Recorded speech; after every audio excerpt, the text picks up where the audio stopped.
Ćao dragi moji i dobrodošli na još jedno druženje. U današnjem videu ćemo odraditi još jedan Q&A, odnosno ja ću odgovarati na neka vaša pitanja koje mi često postavljate, tako da posle ovog videa također ću napraviti još jedan sa odgovorima na vaša najčešća pitanja. U međuvremenu mi slobodno šaljite ako vas još nešto interesuje.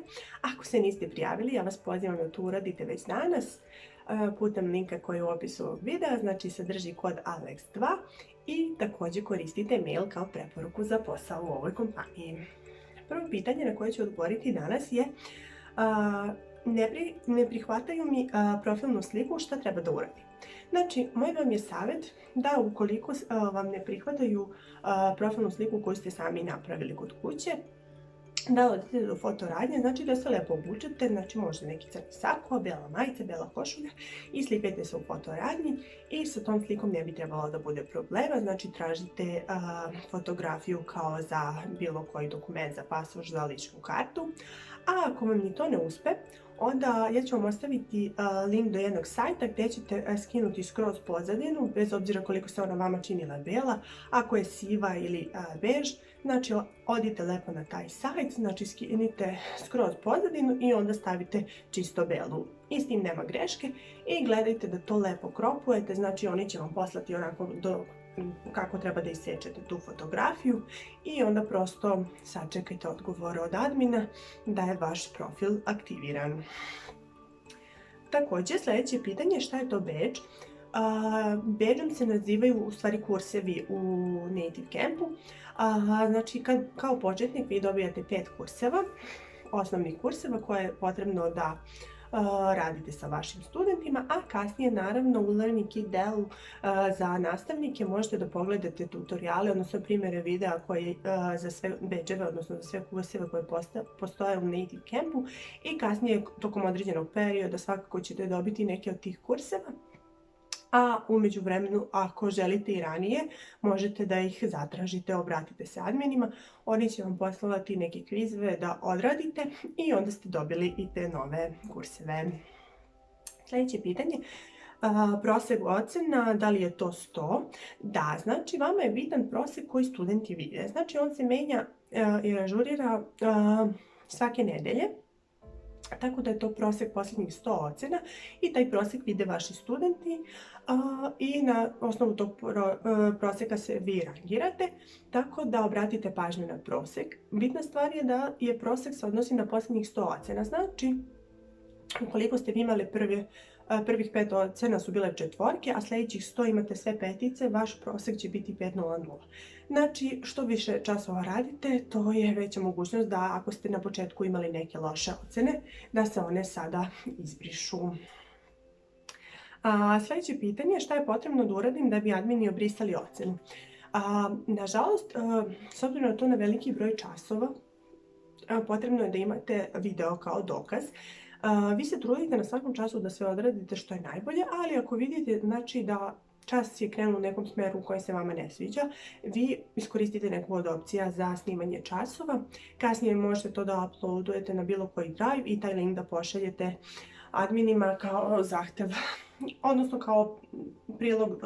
kao prilog dokaz da vama oni obrišu određenu ocenu i u tom slučaju ne bi trebalo da bude problema. Meni su lično obrisali jednu ocenu, stvarno nije bilo do mene, znači prosto nekom učeniku je loš dan, ne možete ni svima da se svidite, ali vi zaštitite sebe i snimite video ako vidite da ide u nekom drugom pravcu.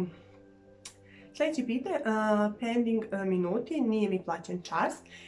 Nemojte da brinete, čas će vam svakako, svi časovi su naravno plaćeni, ali s tim u vezi da ukoliko student ne oceni odmah čas nakon što se čas završi, on ima pravo da oceni čas 48 sati nakon održanog časa, tako da dok se to ne desi, ako student oceni, oni će vam preći u plaćene minute, ako ne, nakon isteka tog roka, svakako će vam ti minuti biti plaćeni.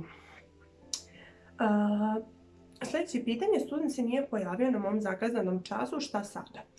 U tom slučaju vi ćete dobiti neku naknadu za taj late cancellation, ali ni u kom slučaju nemojte da čekate da se izlogujete sa tog časa. Ako student kasni, pustite platformu da vas ona izbaci na početnu stranu i onda u tom slučaju se to računa kao nepojavljivanje studenta, znači nemojte vi ako je slučajno 12:02, student se nije pojavio, nemojte vi da se izlogujete, nego sačekajte da automatski platforma to uradi za vas. Sljedeće pitanje, poruke posle časa. Znači, moj vam je savjet da uvek šaljete poruke, znači s tim pokazujete da vam je konkretno stalo do studenta, da ste vi napravili neki rezime vašeg časa, da ste obratili pažnju na njegove greške, da ste mu napisali neke nove reči. Uvek možete da pošaljete nešto što uvek šaljete svakom studentu, ali to ne morate da uradite naravno odmah posle časa, naravno ako imate jedan za drugim zakazani, nego uradite prosto tokom tog dana. Sljedeće pitanje, prekid konekcije, što da napišem u toj poruci. Vi uvek imate template koji možete da izaberete, ne morate nikad vi nešto da smišljate, izaberite nešto od toga problem sa konekcijom i pošaljete ili prosto napišite studentu da vam je žao što je došlo do prekida konekcije i da ćete imati priliku uskoro u budućnosti da završite taj vaš čas. Sljedeće pitanje, kako da vidim da li imam free flag? Obično od Native Campa dobijate i mail da ste dobili free flag, ali ukoliko želite da provjerite i vi, znači na sajtu za studente gdje studenti vide vaš profil nastavnika, pored vašeg imena stajaće jedno roze obojeno polje, pisat će free reservation, tako da je to isto znak da vi imate taj free flag, tako da je to ako dobijete i na početku kao novi nastavnik i kasnije tokom vašeg rada, iskoristite na najbolji mogući način da zaradite dodatni novac, kao što znate da su rezervisani časovi više plaćeni. I posljednje pitanje za danas, imam 2 časa za redom, šta treba da uradim nakon prvog. Znači nakon prvog časa, čim se on završi, odmah kliknite stand by, nemojte da čekate ni minut, već budite na stand by-u za sljedeći čas, znači u tokom tog perioda vi možete da uradite što god vi želite, ali nemojte da zakasnite jer će to sistem da prepozna kao vaše kašnjenje, izgubit ćete pravo na bonuse, dobit ćete penale za otkazan čas, tako da nemojte to da radite.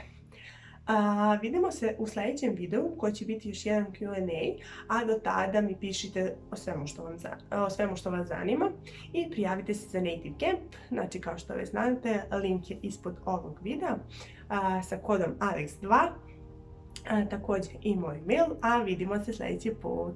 Ćao!